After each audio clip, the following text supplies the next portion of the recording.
kenal orang yang dekat dengan Sahrudin kan? Iya. Termasuk dekat. Gimana, masih ada kadang-kadang kontak atau sekarang? Kalau kontak sih Udah nggak ada lagi.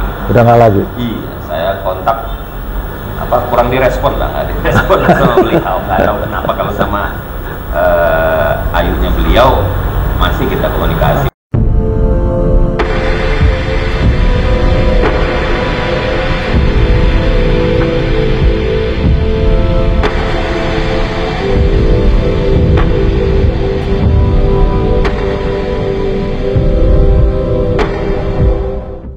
Pemirsa Pantau Lampung, dulu Bung Ferdi ini sering menghiasi media massa, termasuk ya kami lah sering menulis, karena selain pernah jadi tenaga ahli wali kota ya kalau nggak salah, terutama yang di provinsi, kemudian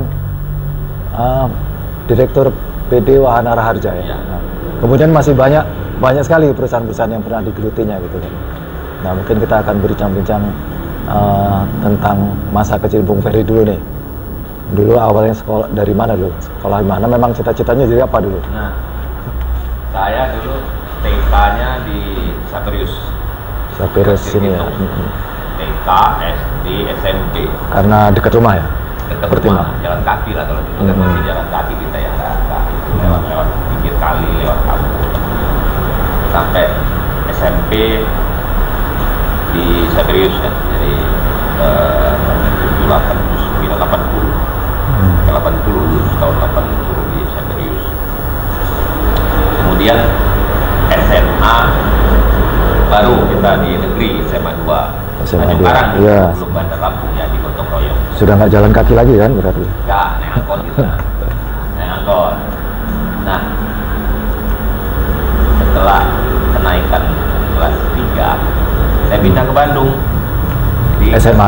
SMA-nya di Bandung, tapi SMA 2 juga. Oh, apa pertimbangan? Orang tua itu. Oh, orang tua. Jadi, orang tua tahu-tahu tiba-tiba ngurus-ngurus sama kawannya ke Bandung, pindahin ke sana. Pindah kerja. Pindah ke sana gitu. Lalu saya lihat sih pertimbangannya, menurut mereka ya lebih baik sekolah di sana. Dulu kan belum ada ujian nasional. Orang tua masih ada sekarang?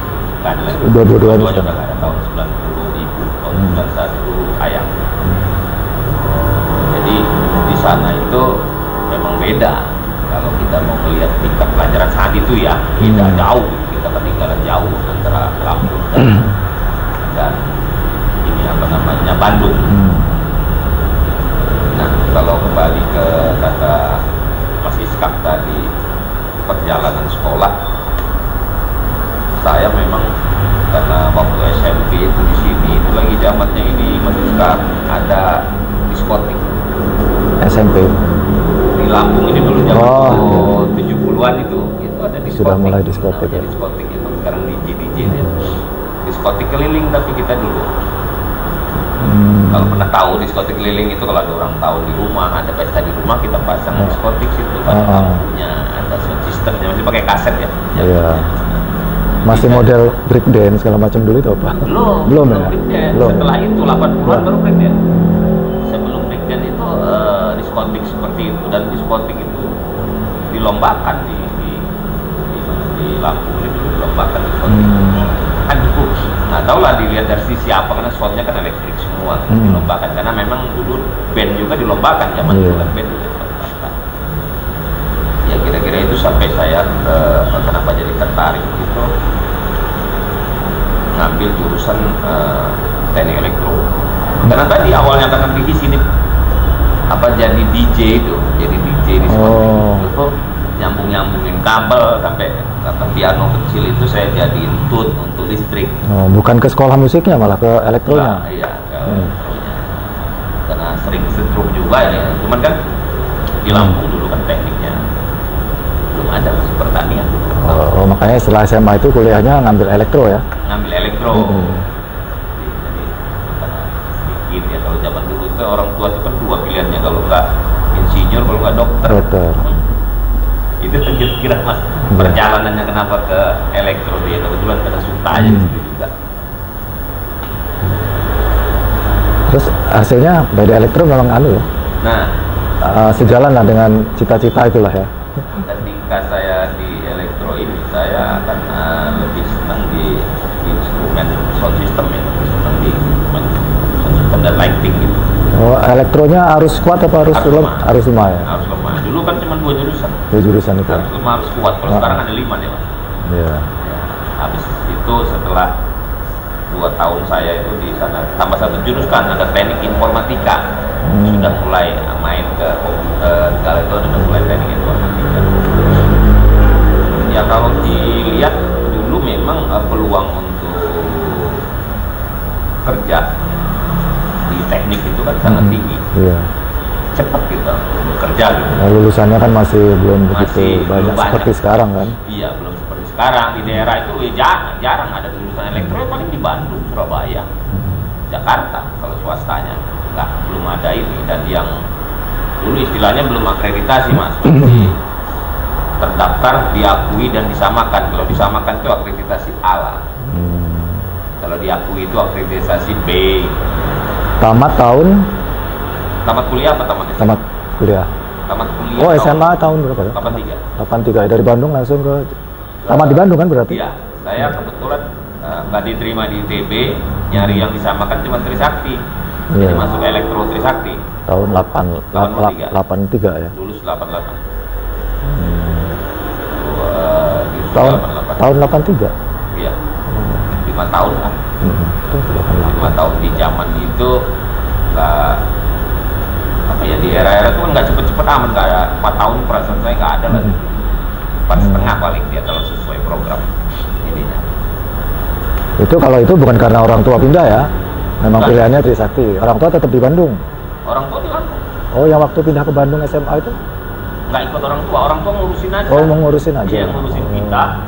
Saya tahu sudah. Kirain ada pekerjaan juga di sana. Enggak ada. Orang tua tuh bilang. Saya kebetulan anak tunggal. Tapi asli Lampung ya? Asli Lampung. Bapak ibu Lampung? Bapak ibu Lampung. Cuman bapak campur Bugis. Oh, campur Bugis. Jadi tamat tahun 88, setelah dari Trisakti langsung kerja? Setelah dari Trisakti itu lulus saya 88 bulan. Saya itu gampang ingetnya Mas Iska, karena saya skripsi itu kalau dulu nggak ada seminar-seminar, kita ujian skripsi aja langsung, nggak ada seminar-seminar kayak sekarang 2 kali, nggak ada. Jadi tanggal 8 bulan 8 tahun 1988. Oh, gampang ingetnya jadi. Iya, jadi saya tanggal 8 Agustus 1988 itu saya ujian skripsi jam 8 juga, jadi gampang ingetnya. Ujiannya ya? Ujiannya jam 8 juga. Lulus dari situ, saya kebetulan asisten dosen. Kalau wisudanya 2 bulan setelah ujian? Wisudanya itu Agustus, November. 2 bulan. 2 bulan setelah pas gitu, pas karena setahun dia sekali kalau nggak salah.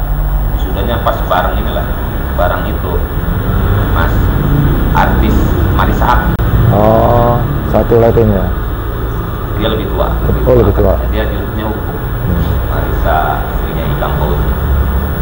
Jadi pekerjaan pertama apa dulu setelah dari? Nah tadi asisten dosen kan? Asisten dosen. Itu sebelum lulus itu juga udah asisten dosen. Jadi saya cuma jarak dari wisuda itu, cuma jarak November sebulan. Saya Januari sudah kerja di perusahaan swasta di Jakarta. November 2 bulan cuma berarti? Iya, 2 bulan. 2 bulan. Langsung di di perusahaan swasta di Jakarta, di Fatmawati kebetulan itu perusahaan yang menjual atau service maintenance juga untuk komputer mainframe. Komputer mainframe itu kalau dulu kan PC belum dikenal ya networknya Mas. Jadi servernya itu mainframe yang gede-gede, itu IBM punya. Nah kita jualnya workstation-nya dan printer high speed dari Amerika juga, Kalau dulu masih dari Amerika Mas, rata-rata dari Amerika. Nah kerja di situ saya sama UPS gitu. Jadi teknisi. Berapa lama itu, sampai berapa tahun? Nah, itu tahun berapa tadi? 89 ya, Januari 89 saya mulai kerja. Jarak setahun saya jadi asisten manajer itu engineering teknik ya. Kemudian tahun itu 91 itu saya sudah engineering manager teknik. Nah, kalau di sana itu dulu ada sales manager juga, tapi harus orang teknik sales manager karena dia ngerti produk. Selama di Jakarta sampai berapa perusahaan itu yang pernah dipindah-pindah atau cuma berhenti di satu tempat? Saya cuma 2 grup. Jadi kalau perusahaan itu kan kita nama biasa ada taruh di nama ya, tapi kalau perusahaannya pemiliknya cuma 2. Pada saat ya saya 91 itu saya dikirim ke Amerika, Mas. 91? Iya. Oleh perusahaan? 91 oleh perusahaan yang itu Bima Prasta Utama dulu namanya. Perusahaan itu dikirim perusahaan ke Amerika, saya ke untuk Michigan, kemudian ke Michigan itu di provinsinya Detroit, kemudian ke Philadelphia, terus ke California. Itu untuk belajar atau untuk training? Training tadi yang komputer high speed ya, printer high speed dengan komputer workstation compatible IBM. Jadi total di Jakarta berapa lama itu? Total di perusahaan pertama itu cuma 2 tahun saya. Kedua? 2 tahun terus ke Amerika. Berapa lama sih? Dari Amerika nggak lama, 1,5 bulan. Udah itu ke Taiwan, dari situ langsung ke Taiwan. Terus mulai bekerja lagi ke perusahaan lain yang di Lampung? Perusahaan lain lagi belum. Dari situ saya 92 saya di hire Bakri. Masih di Jakarta? Masih di Jakarta. Ya itu ya yang sampai reformasi sampai 99 sampai 2000. Setelah reformasi saya di sana. Di Bakri Group ya. Nah, Bakri Group itu ada macam-macam. Saya di development waktu itu di Samgraha Pelita Development Services itu bidangnya ngurusi apa namanya ya,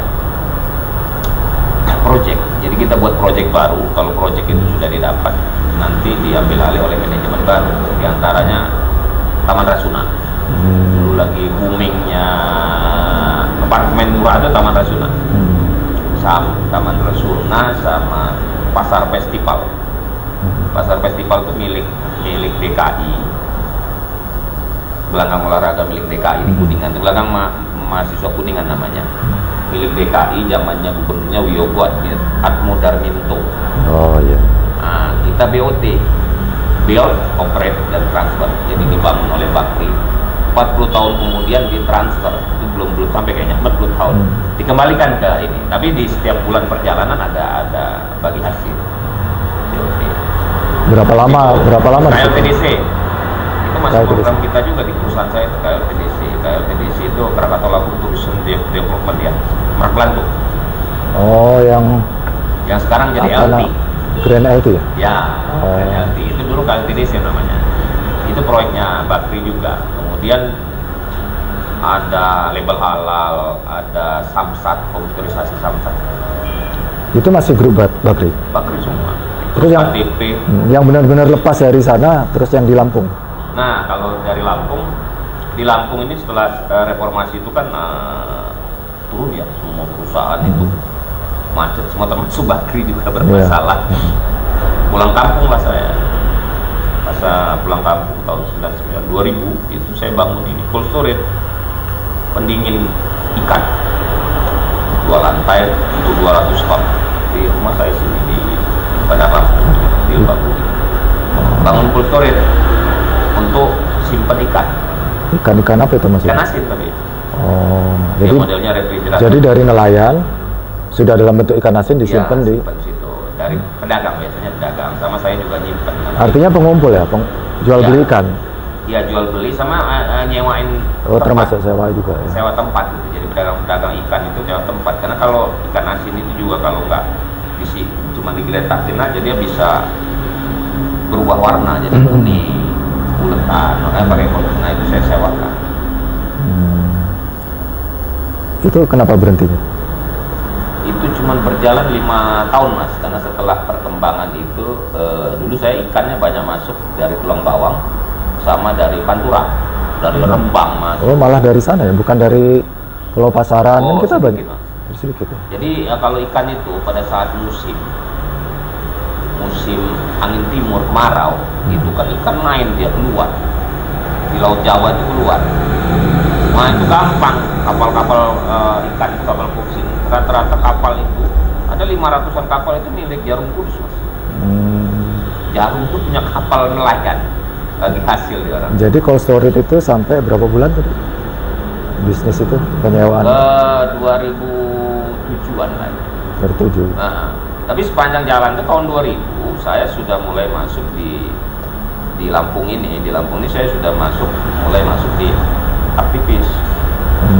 Jadi itu cold storage-nya macet? Jalan kan ada ya setelah 2007 itu kan stop. Karena ikannya sedikit. Ikan dari tulang bawang habis karena disetrum. Banyaknya pendatang masuk disetrum, dijadiin sawit. Ikan sepat itu. Jadi habis gitu. Jadi nggak imbang dengan ini karena saya bayar dulu aja, saya bayar listriknya bisa 10 juta sebulan. Zaman dulu ya. Yang sewanya sedikit gitu. Terus perkembangan dunia kan ekspedisi sekarang ini kan bisa dikirim 1 kintal juga bisa dikirim. Kalau dulu nggak bisa, mesti truk-trukan. Nah ini alat-alatnya ikut dijual juga kalau sudah nggak. Masih ada. Sampai sekarang masih ada. Gudang besar. Kulturnya dari bangunan kayak gini. Jadi sudah nganggur berapa tahun itu kan sekarang? Ada 10 tahun.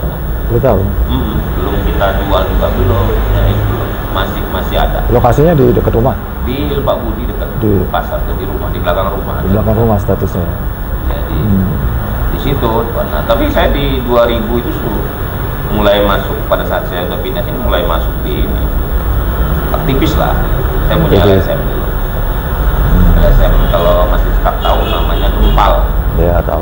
Gerakan Mahasiswa Dalam Hubungan. Dulu sering muncul. Ya. Sekretaris saya apa itu Ismail Zulkarnain yang sekarang punya pondok yatim piatu yang kemarin didatangi kasat sama Polda.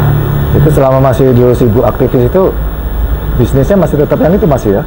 Ya cuma itu bisnis saya. Cold storage itu masih aja waktu itu. Nah, sambil jalan kan ada yang anak buah yang ngelola. Kita cuma main telepon sambil jalan. Ya tetap saya jalan gitu kan. Aktivis kan nggak tiap hari juga. Tapi akhirnya masuk ke PD Wahana Raharja. Itu setelah itu kan eranya kan? PD Wahana 2005. 2005. Iya, mulai terjun di aktivis tadi tahun. Iya, nah itu kan 2000 mulai terjun pas saya pulangnya 2000. Waktu itu fokusnya kepada ada apa namanya Alger ya. Jadi selama 5 tahun itu apa itu sebelum ke PD Wahana Raharja? Sebelum mana ya kita itu tadi selain usaha saya tadi itu masih kan sama ya apa namanya jadi aktivis gitu kan. Aktivisnya terus ya? Iya, aktivis terus kan. Sebelum waktu 2000-an juga kan kita pas saya turun sambil ngangin cold storage itu kan saya bantu Pak Andi Ahmad waktu mau jadi bupati. Oh, waktu bupati ya? Iya, waktu Pak itu mau jadi bupati pertama waktu sampai mobil saya ini itu kan dikepung orang, kawan saya dipatok pada saat Andi Ahmad pertama. Waktu kampanye? Waktu kita apa namanya pemilihan kan masih pemilihan dewan. Oh, masih pemilihan dewan. Ribut diserang, ada bakar-bakaran, mobil dibalikin. Yang lariin Pak Andi Ahmad itu saya. Oh. Udah lapis ketiga waktu itu saya gitu. Udah gitu kawan kita di berarti tahun 2000. Tahun 2000. Ya. Berapa itu kalau nggak salah. Saya pernah saya ngeliput juga kayaknya di sana tahun 2000-an itu. Ya masih ada ini Himawan Imron. Iya. Ada di sana juga itu. Prapto. Ada juga. Nah, itu sampai 2000. Setelah itu kan Alger itu baru kita masuk ke ini. Ke Wahana itu pada saat Sarudin itu. Begitu. Iya kan 2005 ya. 2005? Iya 2005 Sarudin itu pelantik kalau nggak salah. Iya 2005 kalau nggak salah. Dia 14 karena dia telat pelantikan kan nggak jadi. Nah, karena ada masalah lah ya, sedikit masalah. Tapi Anda dulu kan dikenal orang yang dekat dengan Sarudin kan ya? Iya. Termasuk dekat. Gimana, masih ada kadang-kadang kontak atau sekarang? Kalau kontak sih udah nggak lagi. Udah nggak lagi? Iya, saya kontak kurang direspon lah, nggak direspon sama beliau. Nggak tahu kenapa, kalau sama ayunya beliau masih kita komunikasi pernah. Boleh tahu apa penyebabnya? Nggak tahu juga. Nggak tahu juga. Iya. Agak susah berarti kita tanya kalau Ya, nggak tahu penyebabnya. Ya. Nggak tahu penyebabnya. Di Wahana Raharja dulu sampai berapa tahun itu? Wahana Raharja itu kan yang pertama, periode pertama itu saya 2005 sampai 2008 karena era itu Sarudin kan harus mundur tuh pencalonan. Ya. Jadi begitu mundur ini berhenti juga Wahana Raharja. Berhenti juga, dicopot oleh Samsurian. Oh. Digantilah sama Talen, apa nama lengkapnya ya, Pak Talen. Ini. Talen Tanggamus itu kan. Ya, Bupati Tanggamus. Nah, ya, itu turun 8 bulan.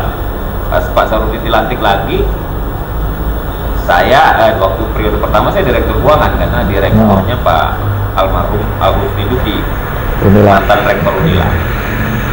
Periode kedua 2009 ya. 2009 dan 2008 itu pas Sarudin mundur kan periodenya. 2009 ya dilantik itu. Periode kedua sampai 2011. 3 tahun juga nggak nyampe. Itu kembali ke video dari Wahana. Oh. Apa yang udah pernah didapat di Wahana Raharja? Nah, yang kita kerjakan. Wahana itu kan hidup mulai didirikan tahun 69. Dan belum pernah laba. Belum pernah laba? Iya, era laba itu di era saya 1,5 miliar. Dan saya sebenarnya dulu saya suruh tutup aja karena uang puluhan miliar, kalau cuma mau laba 100 juta kan mau ngapain perusahaan sebesar itu dengan dagang mie ayam gitu. Modal sebesar itu untung kecil gitu kan. Rekomendasi saya terakhir itu tutup aja. Tutup aja kalau dia nggak pengelolaannya cuma itu. Pengelolaannya kita kan ngurusin ATK. Nah, perlu masih saya ketahui di ATK-nya ya, Pemda ya. Kebanyakan ATK Pemda. Dulu itu saya katanya ada tim, cuma buat nota aja barangnya nggak ada. Nah, era saya nggak mau saya dibuat begitu gitu. Dulu itu seperti itu. Ada yang seperti itu, katanya seperti itu. Nah, pas era saya nggak mau ada yang hal-hal yang seperti itu karena kita kan susah pembukuannya. Nggak beli barang gimana pembukuannya? Jual barang kan susah di cash flow-nya. Jadi kalau ngubah sistem itu berarti bisa jadi di dalam itu ada penolakan mungkin. Di era saya itu ada 11 yang saya pecat. Dan ribut. Sampai nggak bisa nangkar juga. Ada manipulasi. Kan dia distributor semen. Semen itu dijual-jual diutangin, Mas. Nah, banyakan itu orang sudah bayar sebagian, tapi uangnya nggak disetor ke Wahana. Sampai ke proses hukum nggak? 11 kita orang. minta dia mengundurkan diri aja sama balikin. Kalau nggak kita lanjutin proses hukum. Memang waktu zaman itu sampai berapa karyawannya di Wahana Raharja? Karyawan itu bisa 30-an. 11 itu artinya sudah cukup banyak kalau 11 orang di 30%. Iya, karena sebenarnya mereka itu ya rata-rata ya karena males. Jadi masuk sesukanya, pulang sesukanya. Yang penting absen. Dan kebanyakan itu rata-rata yang nggak diterima PNS, dia punya koneksi di provinsi masuk situ. Punya koneksi masuk situ. Rata-rata seperti itu. Nah, membuang yang seperti itu sulit. Makanya lebih baik kan direvolusi. Dulu saya anjurkan ditutup saja. Ganti baru dengan peraturan baru. Saya sempat buat PP ya, peraturan perusahaan. Memang harus ada peraturan perusahaan yang harus aktif. Lu buat peraturan perusahaan. Cuman kembali ya sama kayak jabatan politis gitu. Ketika kita berganti, itu nggak digunain juga. Gitu. Terus sekarang masih ya? Di Wahana Raharja gimana? Masih, kemarin kan subsidi lagi katanya. Subsidi? Iya, subsidi lagi. Setelah saya kan Pak Bang Ansori Joseph. Jangan pernah ya. Ansori Joseph sekarang. Setelah dari PD itu sempat di tenaga ahli wali kota atau tenaga ahli provinsi? Setelah dari PD kan saya mengundurkan diri ya. Nah, itu mungkin orang nggak banyak tahu kenapa saya mengundurkan diri. Sebenarnya mengundurkan diri itu karena harga diri juga kan. Terpaksa saya mengundurkan diri. Kan masih karena Pak Sarudin nggak suka sama saya. Oh, dari zaman itu sudah? Iya. Dari saat itu informasinya saya dipanggil Sekdas zaman perlian Tihang. Dia bilang begini, Pak Sarudin sudah begini, oh udah. Dia bilang hari itu juga saya mundur.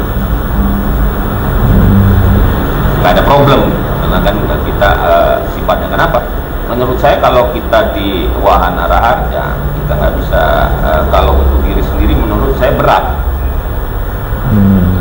Jadi untuk mengkonsumsi diri kita, karena itu kan sama dengan kayak jabatan politis ya, kayak BUMN ya. Jadi kita sebentar di situ, kemudian kita kalau nggak punya kerjaan lain, nganggur lagi kan, kebutuhan rumah tangga nggak terpenuhi.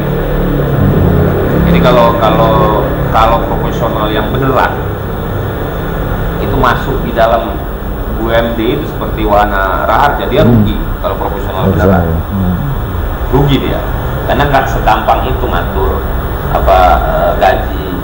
Saya dulu buat peraturan peraturan perusahaan sampai ada insentif kalau dia laba sampai sekian laba, direksi itu dapat 2% bonus ya, dan karyawan bonus diambil dari labanya. Nanti sampai ini sekian, cuman kan setelah itu nggak dijalankan lagi. Makanya jadi di zaman saya itu saya usulin kalau nggak ditutup, kita rubah jadi perseroan terbatas. Sekarang statusnya PT? Udah PT. Udah PT. Iya, PT 2 tahun gitu. Segitu lah. Karena kan itu per tahunan perpanjangnya. Oh, itu kan masih sedikit tenaga ahlinya mas. Panjangannya itu per tahun. Iya per tahun. Iya. Dan setelah itu kan nggak boleh lagi mas. Aturan main dari Mendagri itu kan nggak boleh ada tenaga ahli. Nggak, bukan sampai 3 tahun, artinya tidak boleh ada tenaga ahli dari swasta itu. Kalau konsultan bisa lah. Sekarang masih itu cuman harian lepas judulnya itu mas. UMR, honornya UMR seperti ya tenaga honor di guru atau honor yang di dinas-dinas itu sama, harian lepas sama, atau honor di perhubungan sama. Nggak, judulnya nggak. Ya mungkin judulnya masih dibuat itu, tapi masuk kategori tenaga harian lepas.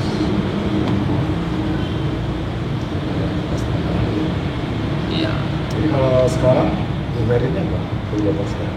Kalau sekarang saya kegiatannya setelah saya dari tenaga ahli itu, saya itu ini back to basic.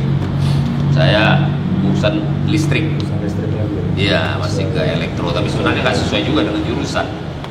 Karena itu harus kuat ya, kalau listrik itu harus kuat ya. Saya harus lemah, tapi karena masih sama-sama kita listrik ya masih di situlah. Jadi ya dari 2000 sebenarnya sudah dirintis dari 2008 saat dulu AKLI itu monopoli, asosiasi kelistrikan itu cuma satu-satunya di Lampung.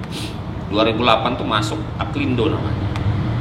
Nah saya menjadi pengurus di situ bersama dengan kawan kita juga pers, Heri Burmeli. Dari tahun berapa? Tahun 2008. 2008. Sampai sekarang.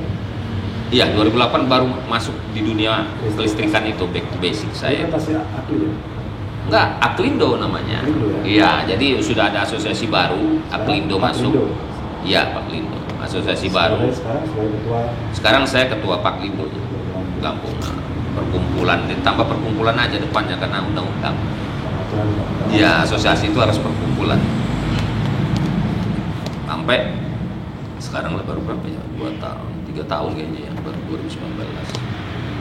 Selain listrik ini bidangnya beda di sana. Ada Rosenmark. Nah, kalau ini kan kemarin pandemi, saya kebetulan ngebangun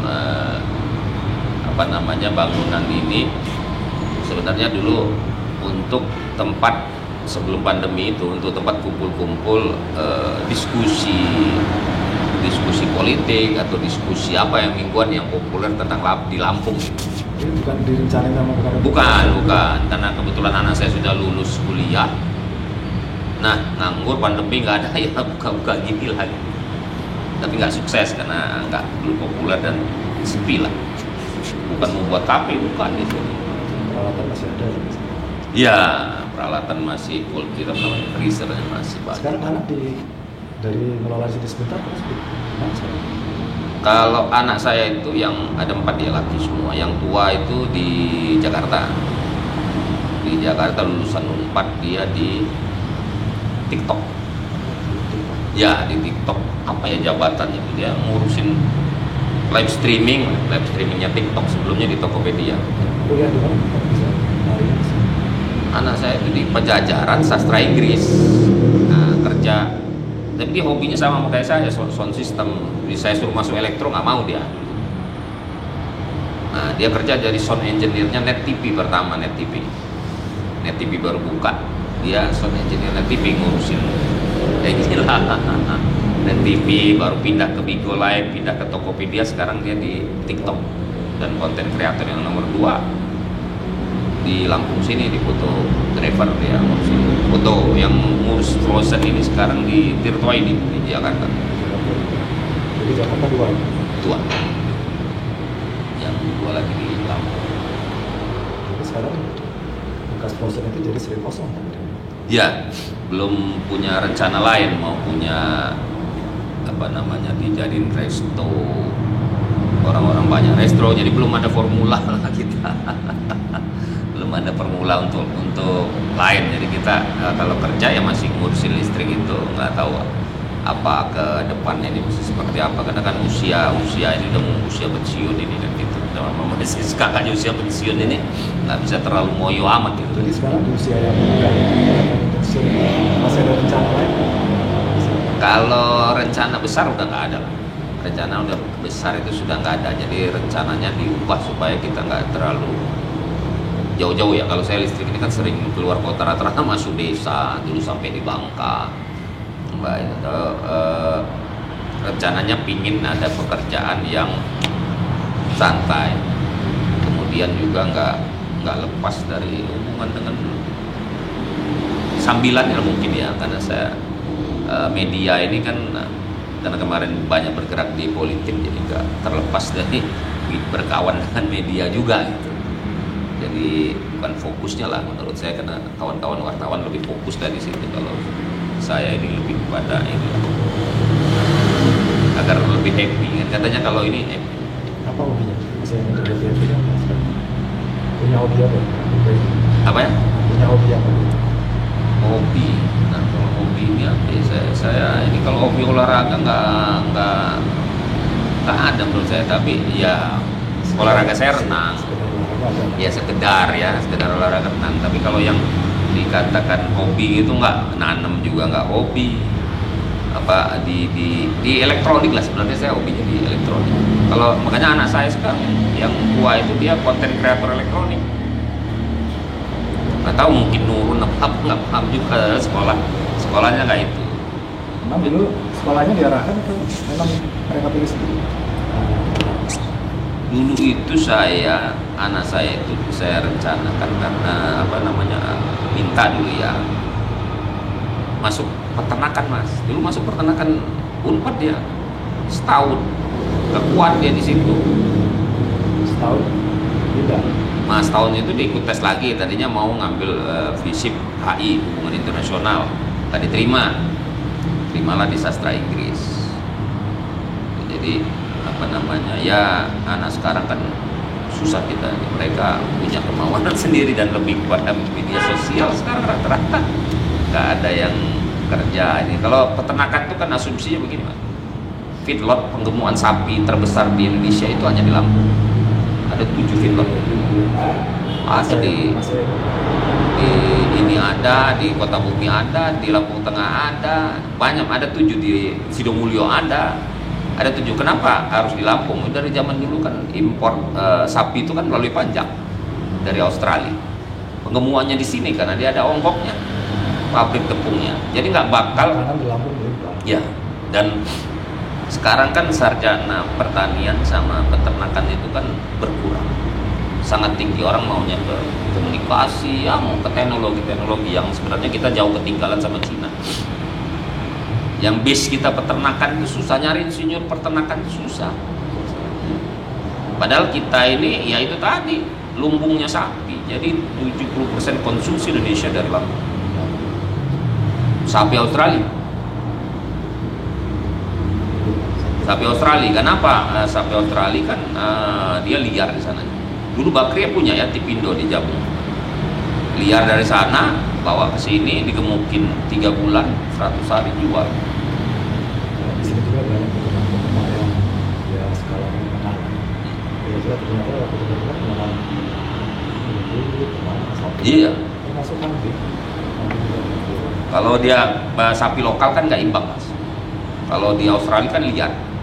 Kalau sapi kita kasih makan, konsumsi makannya kan nggak imbang dengan harga jualnya. Lama pula gemuknya karena dia cuma makan rumput. Apa kira-kira yang membuat anak-anak itu susah? Apanya sapi? Anak-anak itu sekarang jalan melanggar. Apa ya, mereka kan ngelihat lingkungan ya, lihat lingkungan dan rata-rata kan kalau anak lulus SMA itu ngedengerin ini mas dari kawan-kawannya ikut ini, padahal belum tahu gitu. Nggak populer. Iya, kita untuk ke orang tua kayak anak saya nih, ini kan saya ke listrik nih. Saya anak saya nomor 2 tuh saya programin untuk menggantikan saya. Nggak mau. Direktur utamanya udah dia. Nggak mau. Tinggal nerusin. Kenapa saya bilang tinggal nerusin? Kan kita sudah nanam. Tinggal metik hasilnya aja. Dan mereka punya prinsip kalau kamu nggak memetik. Iya, jadi mereka malah membajak sawah dulu. Rata-rata ngulang dulu gitu. Pas. Nah, ia merasa lebih kaputrikan lah biasanya begitu. Terus yang saya dengar terakhir, Bu Ferdi ini katanya kuliah lagi. Iya. Katanya udah mulai usia pensiun, tapi malah kuliah lagi. Malah kuliah lagi. Nah, apa namanya ya, kata orang, bukan kata orangnya, hasil-hasil penelitian itu kalau kita malah nggak aktif, otaknya nggak aktif gitu, lebih cepat Alzheimer. Jadi otak ini harus diaktifkan gitu. Nah, diaktifkan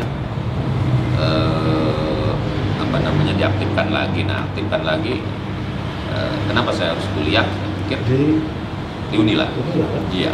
Jurusan FKIP, fakultasnya FKIP, jurusannya matematika, prodinya matematika. nggak terlalu rumit itu usia. Menurut Biasanya saya sih, matematika itu banyak dihindari orang. iya. Kalau mau cari yang ringan matematika. Kalau saya melihatnya ini secara pribadi, saya melihatnya mungkin ada yang sering baca juga ya. Matematika itu kunci dari semua pekerjaan kita, kunci dari semua apa yang kita lakukan. Kenapa Bung Si? Karena banyak dipelajari di matematika itu sebab akibat yang biasanya juga dilakukan di tempat-tempat lain. Jadi kalau kita soal hitungnya itu kan menurut ininya kan agak ruwet gitu, agak ruwet. Tapi saya melihat ada semangat yang dibangun sebab dan akibat. Kenapa kita tes sekarang itu skolastik ya? Tes sekarang tuh rata-rata masuk apa, mau KPU, mau apa, itu pasti ada sebab akibat. Jika melakukan ini apa hasilnya? Itu matematika semua prinsip. Kemarin masuk lewat jalur Tes bukan SNMPTN ya, kalau S2 ya. Apalah ada tesnya itu bulan April, gelombang pertama. Ada gelombang pertama itu masuk jalur itu. Iya, kalau sebelumnya kan saya sebenarnya dulu itu sudah mau ekonomi, saya sudah dulu di Prasetya Mulia, tapi nggak sampai ngambil gelar. Kalau ini targetnya sampai selesai. Targetnya ini dulu kan kita sibuk nyari cuan tuh ya. Jadi sekarang mah waktu iya, mulai terus matang. kayak saya untuk ngambil gelar terus untuk apa gitu, kalau ngambil gelar aja kan banyak yang orang ya beda-beda ya, sih cuma ngambil gelar, kita untuk apa gelarnya ya. Saya sekolah kebetulan setiap hari nggak masuk, saya kuliahnya Kamis Jumat, besok masuk. Lalu bergabung sama ini anak-anak yang fresh graduate juga, yang baru lulus S1, rata-rata sama guru-guru, kan tentu guru ya, rata-rata anak-anak S1 gitu. Nah itu juga mempelajari kita bagaimana kita masuk di tim itu yang umur kita beda tapi kita sama. Jadi kita lagi dituakan nih Mas. Ya masih dituakan, dan kita harus lebih banyak masuk ke wilayah itu. Dan memang kan kuliah itu juga mempelajari tadi yang saya pelajari juga, kan kita ada berubah ya. Kayak kemarin saya baru masuk sehari, rektornya udah kena tangkap. Baru masuk sehari saya baru PSA, pengenalan kampus istilahnya, kalau itu ospek ya, pengenalan kampus baru masuk sehari. Dia kebetulan nggak datang tuh Pak Aung. Dia pidatonya di gelanggang mahasiswanya itu, di pidato melalui rekaman ya. Nah besoknya subuh dia udah ketangkep. Jadi nggak buat atau semangat kuliah? Enggak lah. Jadi artinya di situ memang kalau kita melihat mempelajari gitu ya, saya mempelajari ada perubahan di sistem pembelajaran, ada perubahan cara-cara anak-anak itu sekolah itu agak beda ya. Ngopi dulu sambil ngopi.